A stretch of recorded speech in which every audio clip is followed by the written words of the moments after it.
Bonjour et bienvenue mes amis dans une nouvelle leçon de la lecture compréhension qui a pour titre Le monde menacé par le progrès scientifique et technologique, toujours dans le cadre de l'unité 3, pages 90 et 91, et qui a pour objectif de lire et comprendre un texte à caractère argumentatif.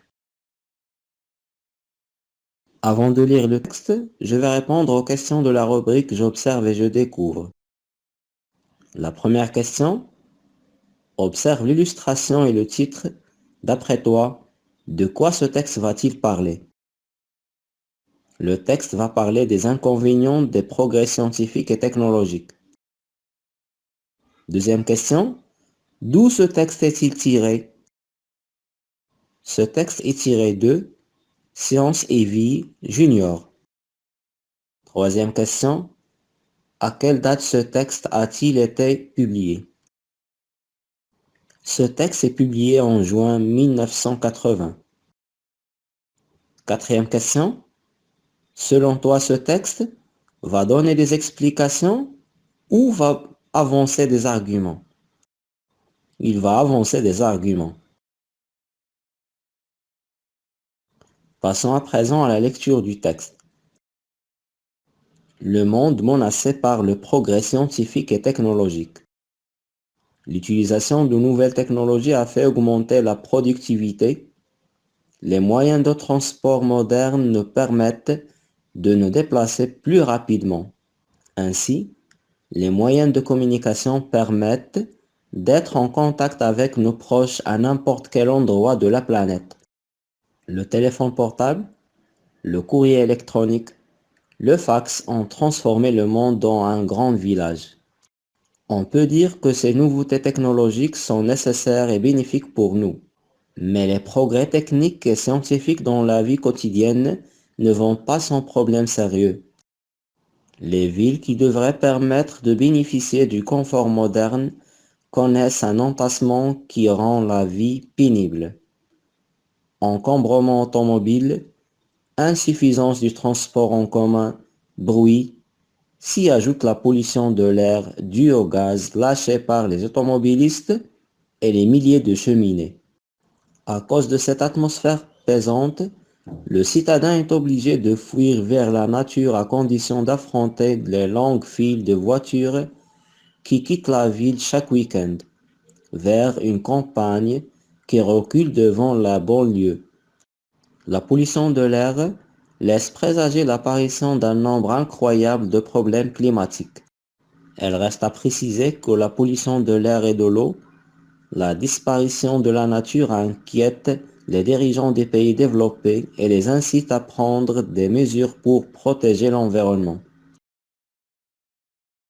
Passons maintenant aux questions de la rubrique Je lis et je comprends. La première question: qu'est-ce que l'illustration de nouvelles technologies a fait augmenter? Elle a fait augmenter la productivité. Deuxième question: que permettent les moyens de communication? Elles permettent d'être en contact avec nos proches à n'importe quel endroit de la planète. Troisième question: comment deviennent les villes avec les progrès technologiques et scientifiques? Elles connaissent un entassement qui rend la vie pénible.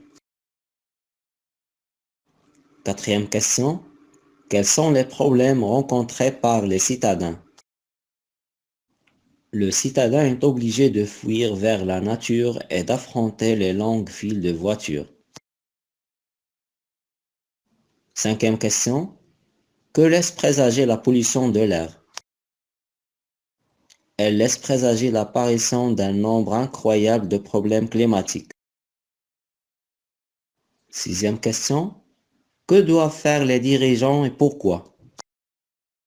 Les dirigeants des pays développés doivent prendre des mesures pour protéger l'environnement. Passons à présent aux questions de la rubrique Je lis et j'écris. Première question: qu'est-ce que le citadin doit affronter pour partir à la campagne? Il doit affronter les longues files de voitures qui quittent la ville chaque week-end. Deuxième question. Donne un avantage des technologies modernes. Les moyens de transport modernes, le développement des moyens de communication. Troisième exercice. Donne un inconvénient des technologies modernes. Les villes connaissent un entassement et de la pollution de l'air. Et on conclut avec la rubrique Je m'évalue. Le premier exercice. Pourquoi les nouveautés technologiques sont-elles nécessaires et bénéfiques pour nous? Car ils nous rendent de grands services. Deuxième exercice. Pourquoi dit-on que le monde est transformé en un grand village? Parce que le téléphone portable, le courrier électronique et le fax permettent une communication rapide. Troisième exercice. Qu'est-ce qui rend la vie pénible en ville? C'est l'encombrement automobile, l'insuffisance du transport en commun, le bruit et la pollution. Quatrième exercice. Mets la phrase suivante à la forme négative, en remplaçant le mot en gras par le mot ancien. Les moyens du transport moderne nous permettent de nous déplacer plus rapidement.